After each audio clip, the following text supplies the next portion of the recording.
Hello. Hello. Welcome to another Film Critters Processes. I'm Baru. I'm Jay Bearhat. Today we're going to talk about a movie that we saw recently. It's called Spider-Man. Is it Spider-Man Into the Spider-Man Spider-Verse? Into the Spider... I think it's or Enter the because Spider-Verse. it's like definitely setting it up for like sequels. We don't know the name of this movie. They have spider twice in the title. Yeah, there's a lot of right off spider. the bat, that's a check mark against the film. Yeah. I'm gonna look up the exact title. All right, we're back. It is in fact Spider-Man into the Spider-Verse. Okay. Not Enter the Spider-Verse, and Spider-Man is the first word. Okay, cool. Yeah. So I'll kind of start off and say that, like, I was not interested in seeing this movie at all. I don't like superhero movies. No, same. I was just like, oh, cool, superhero movie, and it's animated. That sounds terrible. Yeah, it kind of, I didn't want to see it. I didn't want to talk about it. I really didn't care. And then I watched it, and it turns out it's really fucking good. Yeah, I don't know why. I mean, I do know why. But it's like, it was weird seeing the commercials, and for the first time in like actually a decade, I think, being like, oh, I'm interested in seeing a superhero movie. Yeah, absolutely. Like, the closest I can think is like, you know, I wanted to see the big ones that everyone is always like, this one's actually good, like Thor Ragnarok, because I really liked God, what's the other? The director? Taika Waititi. Yes, I like his directing, so I've been wanting to watch that. People who I trust told me Black Panther was good. Mm-hmm. And Logan, which I still haven't watched either, was like something I was interested in because video essays on YouTube love that movie. Really? But also because it's like rated R and like basically it looks like some like Coen Brothers presents like Wolverine shit. Yeah, I noticed that movie had kind of like a very gritty touch to it, which kind of made me less interested in it. But Black Panther and Thor Ragnarok are both really, really good. But it's like, this was the first time I went and saw a superhero movie in theaters, not counting Venom, but I saw Venom fully knowing that it was going to be terrible. Yeah, it wasn't, yeah. But this was the first one where I was like, oh, it's actually good? Is this actually a good movie? Because I saw a trailer for it and I was like, huh. Yeah, it somehow, so like, I think the people who worked on this movie, I think they also worked on the Lego movie. Yes. Phil Lord is like the big one. He's like the writer. And also Clone High. Yeah. Which is why there's that, which is why we're kind of jumping ahead, but there's like a tiny Clone High joke in there where like there's one of the alternate universes, or like the main universe that we're in, which is revealed sort of over the course of the narrative to be an alternate universe from our own.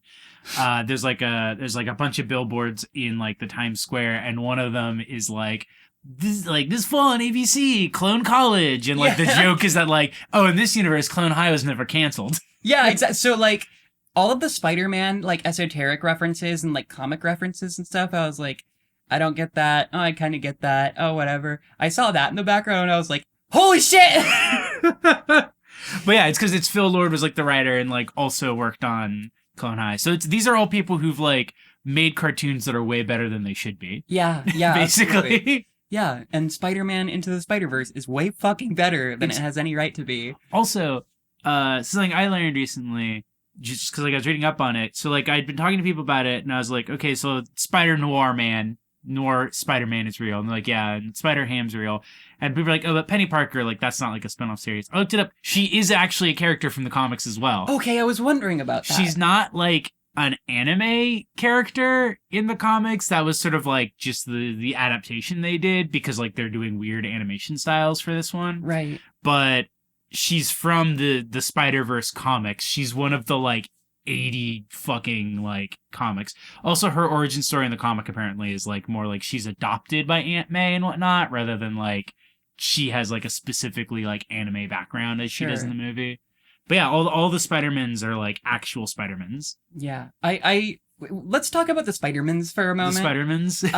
Penny Parker in particular, I think she for a character inspired by anime, it seemed pretty watered down. I think that they could have made her a lot more fleshed out, a lot more kind of stylistically inspired by like a lot of different things instead of just kind of like a very South Parky like anime parody. You know what I mean? Yeah, the thing that was weird about it was like, I also, when I saw her, I felt like they watered her down to hold back and avoid having it just be shitty, but it was definitely an anime character written by people who don't watch anime. Yeah. Which is like not so much a like, wow, I can't believe they don't watch anime, but it's very much a thing of just like, oh, this is definitely like all these other characters you're drawing on these tropes that you're very clearly familiar with, and like you get to the anime character and it's like, oh, you guys are like, they like hockey.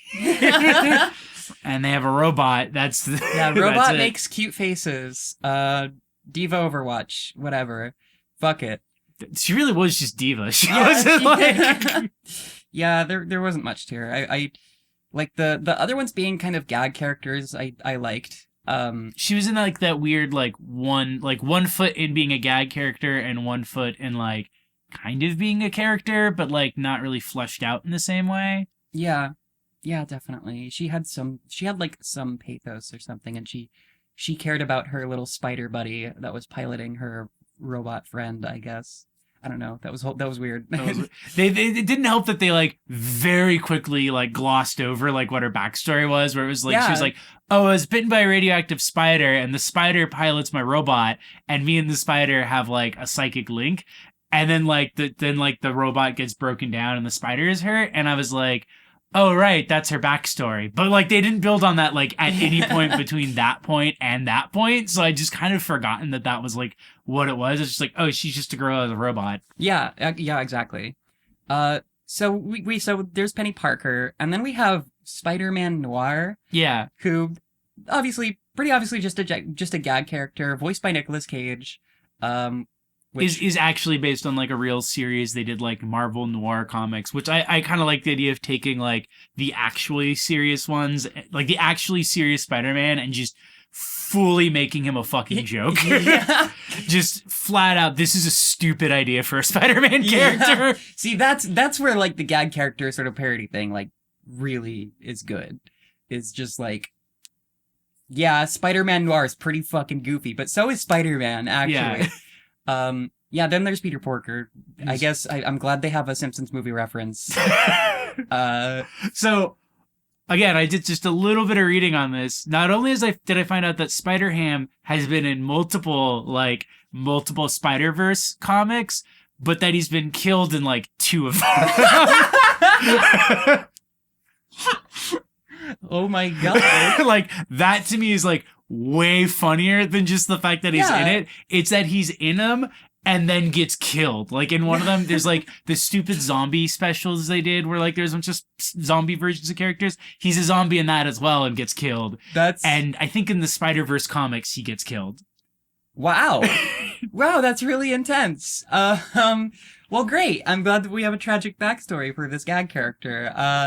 I was shocked that I wasn't annoyed by right? Peter Porker. That was actually what made me see the movie, was the trailer and him showing up and him not being like a minion. Yeah, exactly. Like, he's still kind of like the annoying toon joke character, but he's like charming. Yeah. He's like actually kind of funny. I like the dynamic he has with the Noir character, which, by the way, I don't know if you've seen this. Oh. So there's 2 ships from this movie. Okay. Spider-Ham and Spider-Man Noir. Great. Yeah. Which is, I haven't, like, none of it I've seen has been even remotely lewd. It's just extremely, like, cutesy, like, Pixiv character style, like, oh, they're cuddling and, like, they're having little playful dates. And then the, like, filthy Fujoshi bait stuff is Aunt May and Girl Doc Ock. Yes!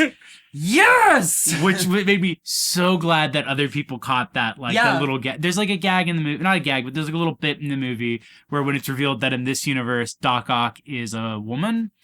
It's the scientist character who's set up earlier in the film is, like, this, like, harried, like, messy-haired, like, frumpy kind of, like, scientist girl. Yeah. And then she's examining Peter Parker B, I think is what he's called, where it's, like, the shitty... schlub. Who we'll talk about him. We'll talk about him in a second. Yeah. he goes like, oh, let me guess. He's like, what did you say your name was? And she's like, oh, Dr. Octavia or whatever, Dr. Octavius. And he's like, let me guess, your friends call you Doc Ock. And she goes, actually, my friends call me Liv. My enemies call me Doc Ock. And then when she shows up later and bursts into Aunt May's house, Aunt May's just immediately like, Liv. Yeah, so they what a great moment. Yeah. They have some history. Yeah, that all those little touches I really love. I really love Doc Ock in this movie. The characters, all the characters are really, really good. Okay, let's talk about schlubby Peter Parker. Yeah. just shitty. Just the most, like, it's kind of like a fuck you to that kind of character. Yeah. But it's, like, not in, like, a way that where they're, like, completely write him off as a person, but it's like, this kind of character is, like, a loser. Yeah. And sucks. Yeah. You have this world where, like, there's this sort of perfect, proper Peter Parker who's, like, you know, very healthy and everything's going fine and blah, blah, blah. And happy, and he has a great marriage. Yeah. And he's, like, pure of heart. Yeah. And he's kind of goofy, but not in a way that completely undermines him. He's, like, a great dad. Yeah. And then you have this asshole who's, like, your thrice divorced uncle. Yeah. And, yeah, so Miles Morales, really likable character. Yeah. It's, like, the thing I like about this movie, there's a lot of things I like about this movie. Like, it's the small touches, but the thing I really like is this idea of, like, telling the, like, beat for beat Spider-Man hero story and just fully committing it and not trying to, like, not so much not trying to reinvent the wheel, but just be like, how do you tell this story in a way that's interesting while still hitting all the beats? Yeah. And, like, that's what I really like about it. And that's what makes Miles Morales a great character, is that it's just, like, he is just a Peter Parker. He's not a Peter Parker with a gimmick.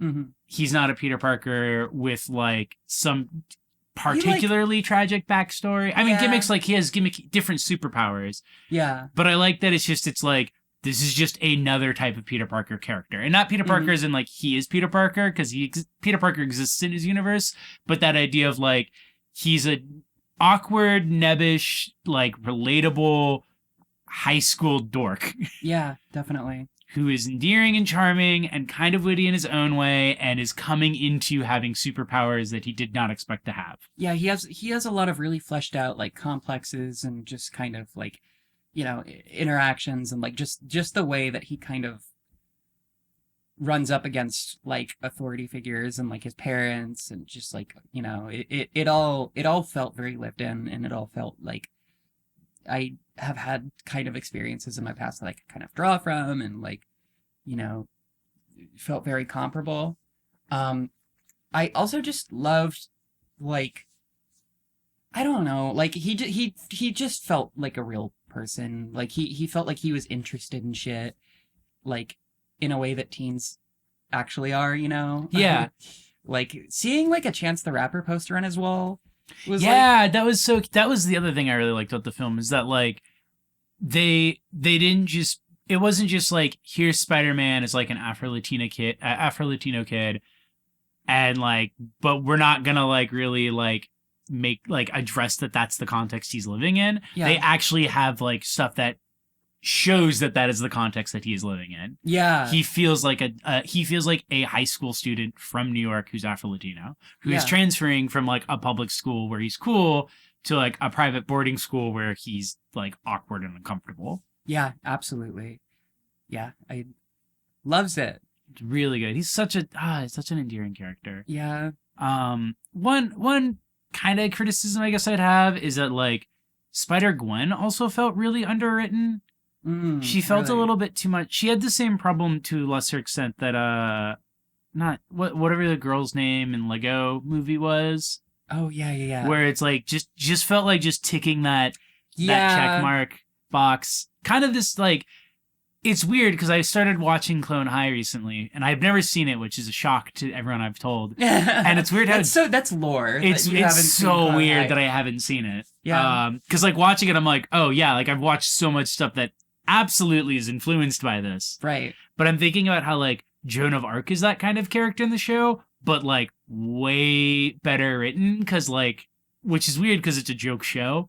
But like the character has like more of an interesting take on that kind of character, and I feel like, you know, the girl in Lego Movie, the girl in the Emoji Movie, just that sort of trope of character of like kind of modern, like it's like mean alt girl with like the side impress. shave, yeah, and it's like I feel like Spider-Gwen like isn't really fleshed out in the same way the other characters get.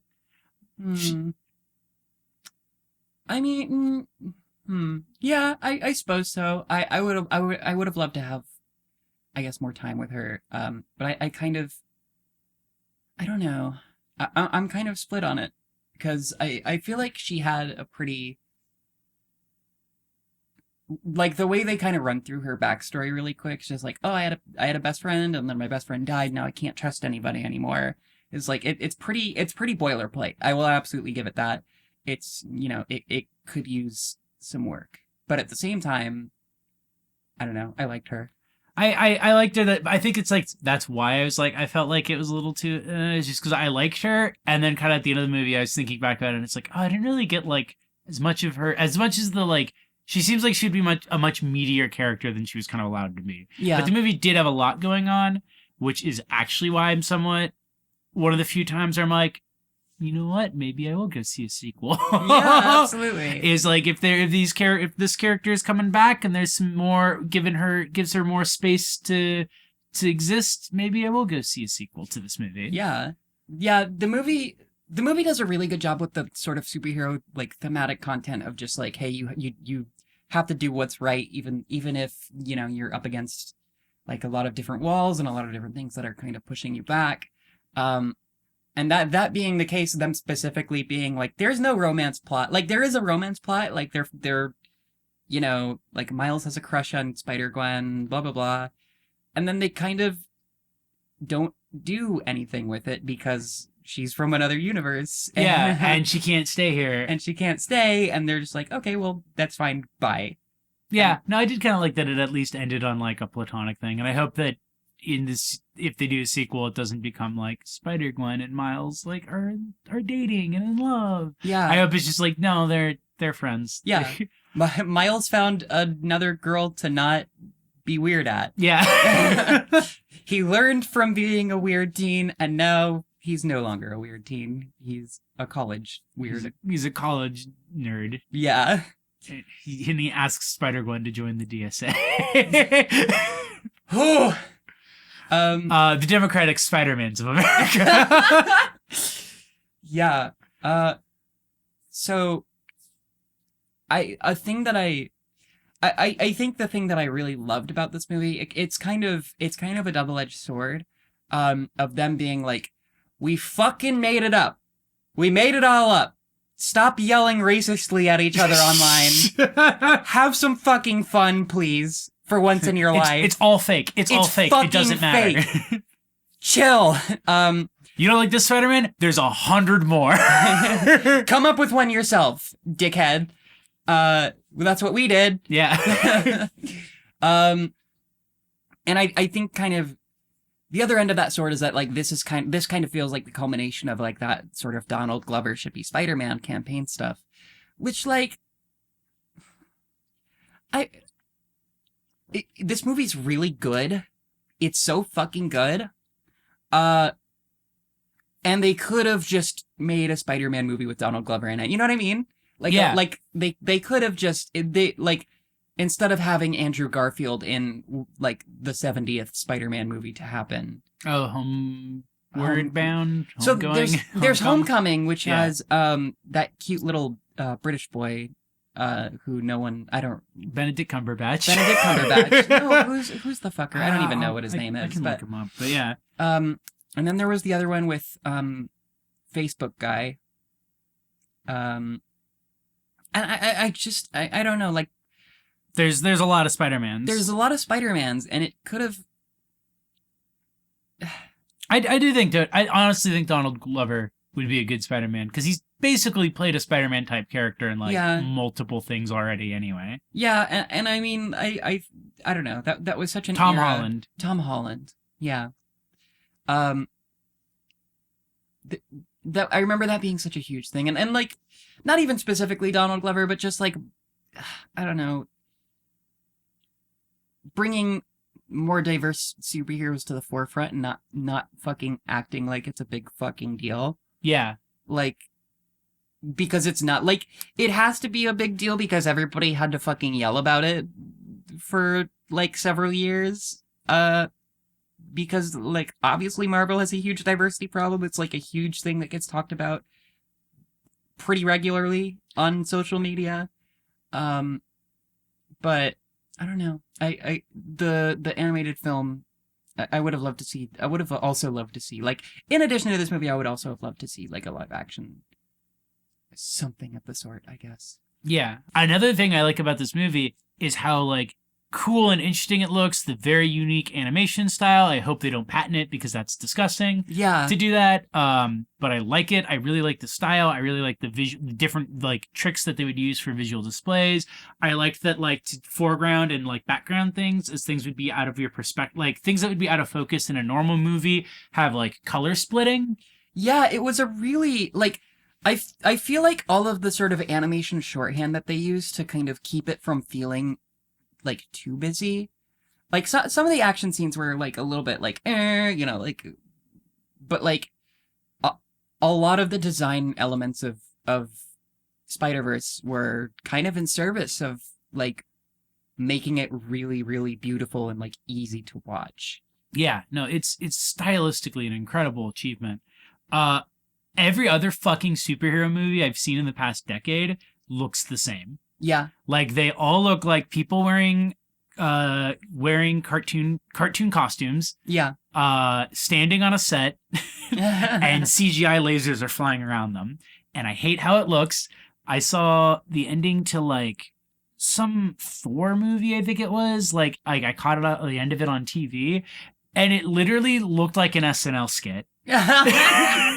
Like an expensive SNL skit. Yeah. But it had that exact same vibe of just like, we're going to walk from this set to another set and there's going to be a special effect and it's going to be edited in the most like straight on appearance. I just hate the way superhero movies look. They're so boring.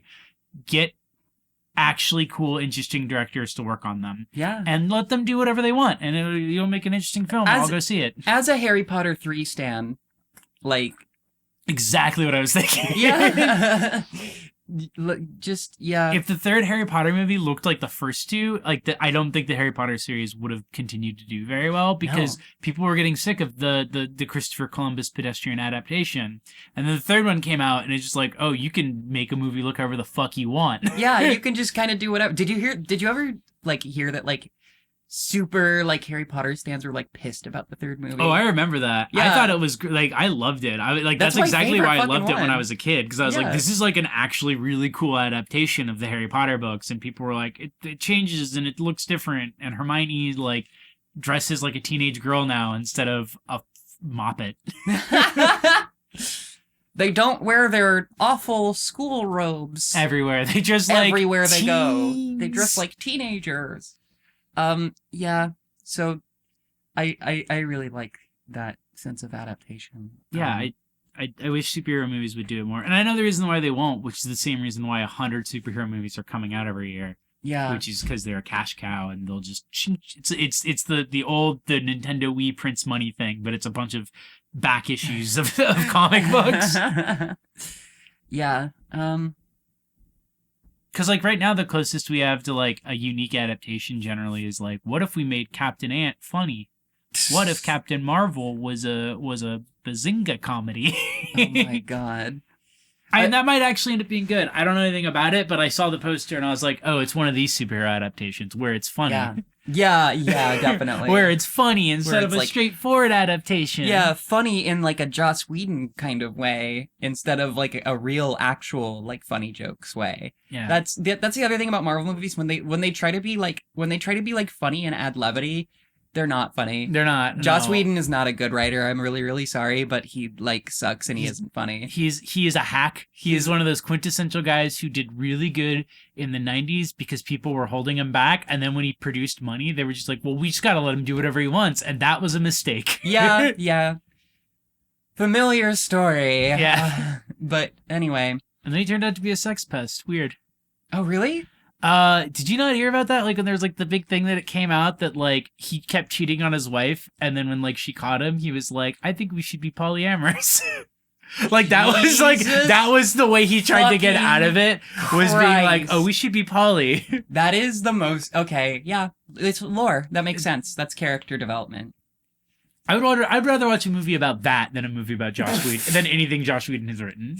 Oh my god, yeah. Also, let's make sure to all right. His name is Josh Whedon now. Yeah, just Josh Whedon. He gets to be a Josh. He is a Josh. He's a Josh. And now I'm thinking, like, because we're talking about, like, actually funny, and now I'm thinking about, like, an adaptation, like a superhero movie directed by the guy who did The Favorite and Killing of a Sacred Deer. Fuck! Just, like, how visually interesting and how funny that would be. Oh my god, Yorgos Lanthimos Spider-Man. Yeah, I would love Panos that. Cosmatos Spider-Man. It would be... I was just about like, which superhero would he turn into a fat schlubby dad who takes his shirt off for some reason? Oh, Yorgos Lanthimos, your gaze is so fucking valid. Your gaze, please keep doing it. Colin Farrell, you're right. Colin Farrell is hot. It is hot when he looks like a dad. Yeah, Colin Farrell dad bod is hot. Please keep showing me that. Isn't there a moment like that in The Favorite too? Yeah. Spoiler for The Favorite, despite being a very gay, like, lesbian movie, there's still a part where he sneaks in his, like, obvious thing for, like, heavier, like, dudes. Because there's just a scene where a dude who has that body type is just fully nude, barely covering his dick, and having fruit thrown at him for, like, 2 minutes straight. What more could you ask for in a movie? So, in conclusion of our Spider-Man Into the Spider-Verse review, go see Yorgos Lanthimos' The Favorite in theaters now. It's really good. It's really, I really want to good. see it. I want to see it, and then we can maybe talk about it later. Yeah. I haven't seen it yet, but I can't fucking wait. I like how like our Into the Spider-Verse keeps going off on so many tangents because we should probably wrap it up. It's just like when a good Spider-Man movie coming out, a good superhero movie coming out that is so uniquely good, is like immediately just explodes so much of what's wrong with superhero movies right now. It really does. Yeah, there's a lot of really good video essays out there on Marvel movies and kind of how they fucking suck. And I think the best one has to do, obviously we love Every Frame of Painting here at Film Critters. Everybody loves Every Frame of Painting because Every Frame of Painting is a really good series. And you should watch it. The Marvel Symphonic Universe. Yeah, that's such a good, because it's something that I realized is like has been lacking from a lot of modern movies is like a distinct sound. Yeah, like good music. So that's an incredible expose. You should absolutely check it out if you haven't. But I'm certain that you have because you're a fan of Film films. Critters. But if you haven't, go check it out. Yeah. And also, you should go see Into the Spider-Verse. Yeah. You probably don't have to see it in theaters. I would say it's a movie you could rent on Redbox if you don't really want to go to a movie theater, pay the movie theater fee, or don't have Movie Pass or whatever. Yeah, absolutely. What would you rather have spent your ticket money on? We saw it on IMAX. That was like $15. So $15. I would rather. God, what would I have rather spent it on? Nothing. If like that new Spider-Man game was on sale. No. Yeah. I don't know. You'd probably get more hours out of that. Yeah, but I don't know if I'd be as satisfied with that. Yeah. is the problem. Yeah. I would rather have spent $15 on the new Breath of the Wild expansions, and that's pretty much it. Yeah, no, actually, yeah, like $15 on more Breath of the Wild. Yeah, because Breath of the Wild is like the Spider-Man is into the Spider-Verse of video games, and that it also explodes everything that's wrong with modern open world sandbox games. It really fucking it's does. Just like you play it, and I'm just like, I don't understand how anyone could play this and go back to a Rockstar game because it just immediately tells you how fucking boring Rockstar games are. I'm gonna step in here with a really hot take. Breath of the Wild does the Malcolm Gladwell 10,000 hour rule shit way better than Dark Souls does. Okay, bye! Bye! Yeah, that's what I would rather have. What would you not rather have spent my $15 on? Your $15 on? A cheap copy of Dark Souls 2. Yeah, Dark Souls at GameStop. Yeah. All right, that concludes our review. Go see The Favorite, don't play Dark Souls, do play Breath of the Wild, and watch Into the Spider-Verse, and you're going to have a great time. Yeah, and even if people keep telling you Aquaman is good, I've seen clips from it. it doesn't matter. It doesn't matter if it's good or not. A movie like that shouldn't be rewarded. Yeah, I'm sorry, everybody. I don't know. Maybe I don't know. Whatever. We'll see. But yeah. And if people keep telling you Dark Souls is good, well, technically they're right. It is a good game, actually. I really like it. Anyway, this is a weird episode. Yeah, we're gonna exit the Spider-Verse. Yeah. No, we're gonna go out of the Spider-Verse. What's the conjunctive opposite of into? Out through. Exit Throughout. Exit through the Spider-Verse on DVD. Fuck! All right, bye everybody. I've been Baru. I've been Jay Bearhat, and this has been Film Creators Processes. Yeah, bye. We Bye. love you. Mwah.